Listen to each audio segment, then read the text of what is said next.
দৰ্শক এটি লোমহৰ্ষক হত্যাকাণ্ড ইতিমধ্যে সমগ্ৰ ৰাজ্য জোকাৰি গৈছে। বিশেষকৈ আজি পুৱা বেলাতে তিয়কৰ যি বলমা মৰাণ গাঁও অঞ্চলৰ এই খবৰ পোহৰলৈ আহিছে যে এই যিটো বাসগৃহ দেখাই আছো যে বলমা মৰাণ গাঁও অঞ্চলৰ এই বাসগৃহ আৰু এই বাসগৃহটোতে আচলতে এটা হত্যাকাণ্ড সংঘটিত হৈছে। আৰু ইতিমধ্যে আমি ভিডিঅ' আমি দেখাই আছো, পৰিৱেশ দেখাই আছো, যিহেতু আজি পুৱা বেলাত যেতিয়া স্থানীয় ৰাইজে ইয়াত প্ৰত্যক্ষ কৰিছিল বা ইয়াৰ ভিতৰ ঘৰৰ যিখন দৰ্জা আচলতে বন্ধ ৰাখিছিল আৰু যেতিয়া গাঁৱৰ ৰাইজে দুৱাৰখন আচলতে ভাঙিছিল, ভঙাৰ পাছতে ইয়াৰ ভিতৰৰ যি দৃশ্য, এই দৃশ্য আচলতে সকলোৱে চকু কপালত তুলিছিল যে ঘৰখনৰ দুগৰাকী সদস্য, মাতৃ আৰু যিগৰাকী কণমানি শিশু, আচলতে প্ৰায় 7 বছৰ বয়সীয়া এই যিগৰাকী কণমানি শিশু আচলতে ইয়াত মৃত অৱস্থাত পোৱা গৈছিল। তেখেতসকলক আচলতে হত্যা কৰা হৈছিল, কিন্তু তাৰ সমান্তৰালভাৱে সেই সময়তে আচলতে ঘৰৰ ভিতৰত সোমাই থকা অৱস্থাত ৰাইজে আচলতে কৰায়ত্ব কৰিছিল ঘৰখনৰ যিগৰাকী মুৰব্বী, যিগৰাকী আচলতে যিগৰাকী মহিলা মৃত্যু হৈছে, সেইগৰাকীৰ স্বামী বা কণমানি গৰাকী পিতৃক ইতিমধ্যে কৰায়ত্ব কৰা হৈছে। আৰু কি পৰিৱেশত আচলতে হত্যাকাণ্ডটো সংঘটিত হ'ল, কেনেধৰণে হ'ল, কি পৰিৱেশত আচলতে এই দুগৰাকী লোকে আচলতে মৃত্যুবৰণ কৰিব লগা হ'ল, পৰৱৰ্তী পৰ্যায়ত তেওঁক আৰক্ষীত উপস্থিত হ'ল, সেই যিগৰাকী লোকৰ ইতিমধ্যে কৰায়ত্ব কৰা হৈছে। তেখেতক আচলতে প্ৰাথমিক যি চিকিৎসা, তেখেতো কিছু আঘাতপ্ৰাপ্ত এই মুহূৰ্তত, আৰু তেখেতৰ প্ৰাথমিক চিকিৎসাৰ বাবে তেওঁক FIL ইতিমধ্যে লৈ যোৱা হৈছে। আৰু মই এই মুহূৰ্তত স্থানীয় একাংশ লোক আছে, মই কিছু কথা জানিব বিচাৰিম কি হৈছিল আচলতে ঘটনাটো, আপোনালোকে কেনেধৰণে ওচৰ চুবুৰীয়া হিচাপে, গাঁওবাসী হিচাপে কেনেধৰণে কথা? আমি ৰাতিপুৱা 8:30 বজাত গম পালোঁ যে এনেকুৱা ঘটনা এটা হৈছে। আমাৰ ফোন গাঁৱৰ প্ৰধান, আমাৰ যেতিয়া গাঁও দুজন গোট খালেহি, গোট খোৱাৰ পিছত আমি আহিলোঁ দেখিলোঁ যে দুই চাইডে দৰ্জাখন মৰা, তাৰপিছতে ৰাইজে এখন দৰ্জা ভাঙি পানি ভিতৰত গৈ পানি যেতিয়া এই ভিতৰলৈ যোৱা হ'ল, আৰু যাওঁতে এটা দেখা হ'ল যে যিটো ঘটনা, সেই ঘটনাটো অস্বাভাৱিক। আজিলৈকে তেনেকুৱা এটা হোৱা নাই যে ছোৱালীজনী ডিঙিটো কাটি পানীত তলত পৰি আছে, মানুহজনী তলত পৰি আছে। এতিয়া কোন দৃষ্টিকেইটাকে কৰিলে এই কথাটো এতিয়ালৈকে আমি গাঁও প্ৰধান, আমাৰ গাঁও সকলোৱে এতিয়ালৈকে গম পোৱা নাই। বিশেষতঃ ল'ৰাজনো তেনেকুৱা এটা আজিলৈকে ইমান উৎপতীয়া বা কিবা এটা মানসিক কিবা বিকাৰগ্ৰস্ত বুলি আজিলৈকে দেখাও নাই, বা তেখেতে বইলাকাত থাকে। আৰু তাৰপিছত তেখেতৰ কি আজিলৈকে কালো কাজিয়া পচালো নাই। আৰু এতিয়া ঘৰৰ সংঘাতেই নে ঘৰৰ এতিয়া কি এতিয়ালৈকে গম পোৱা নাই। এতিয়া পুলিচক ক'ব যে পুলিচ আহিছে, পুলিচে আহি এটা তদন্ত কৰিব বা কেনেকৈ এতিয়া ধৰক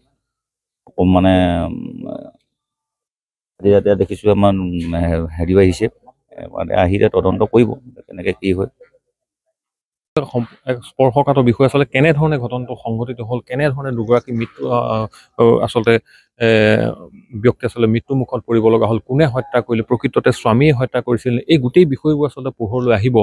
যে ইতিমধ্যে দণ্ডাধীশ পৰ্যায়ৰ আচলতে তদন্ত ইয়াত আৰম্ভ হ'ব, যে আৰক্ষী ইতিমধ্যে ইয়াত আহি উপস্থিত হৈছেহি। আৰু এই ঘৰখনৰ আচলতে পৰিৱেশ এই মুহূৰ্তত দেখাইছোঁ, অঞ্চলটো সকলো লোক আহি ইয়াত সমবেত হৈছেহি, আৰু সমবেত হৈ আচলতে সকলোৰে মনত এটা কৌতূহল যে কেনেধৰণে ঘটনাটো হ'ল। আৰু স্থানীয় যিগৰাকী গাঁও প্ৰধানগৰাকীৰ পৰা আমি কিছু কথা জানিম, কেনেধৰণে এই ঘটনাটো আপোনালোকক পোহৰলৈ প্ৰকৃততে এইটো ৰাতিপুৱা 8:30মান বজাত ইয়াৰ পৰা দুজন ব্যক্তি মোৰ ওচৰলৈ গৈছিলে, যে ক'লে এনেকৈ তেনেকৈ আমাৰ গাঁৱতে ঘৰৰ ভিতৰত মানুহ দুজন আজি এতিয়া 9টা বাজিব হৈছে, দৰ্জা খোলা নাই, ভিতৰত সোমাই আছে কিন্তু আমি বেৰে জুমি চাই দেখিছিলোঁ যে ভিতৰত পৰিবাৰগৰাকী আৰু ছোৱালীগৰাকী মাটিত পৰি আছে, তেজে লুটি হৈ আছে, আৰু ব্যক্তিজনক আমি নেদেখিলোঁ। সেই বুলি ক'লে মই ততাতৈয়াকৈ ঘৰৰ পৰা আহিলোঁ চালোঁ, ইয়াত ৰাইজ গোট খাই আছিলে।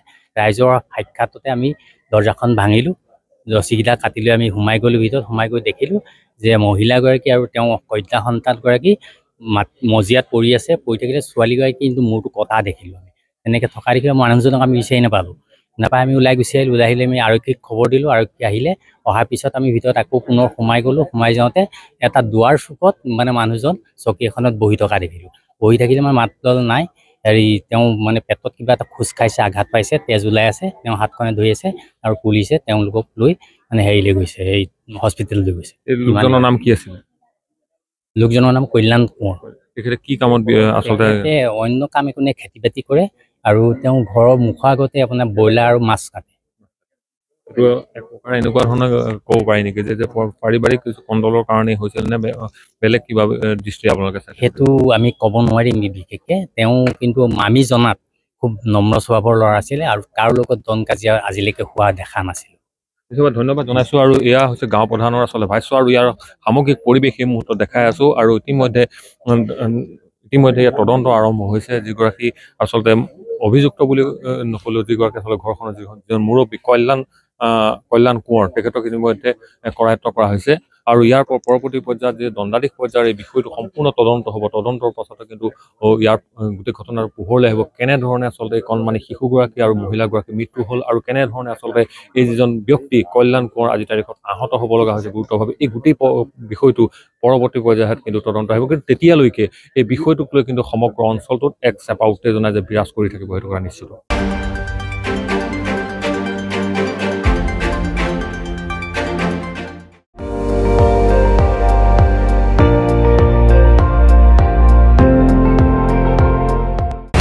আপুনি চাই আছে ND24, সৰ্বশ্ৰেষ্ঠ নহয় সৰ্বোত্তমৰ দৌৰ।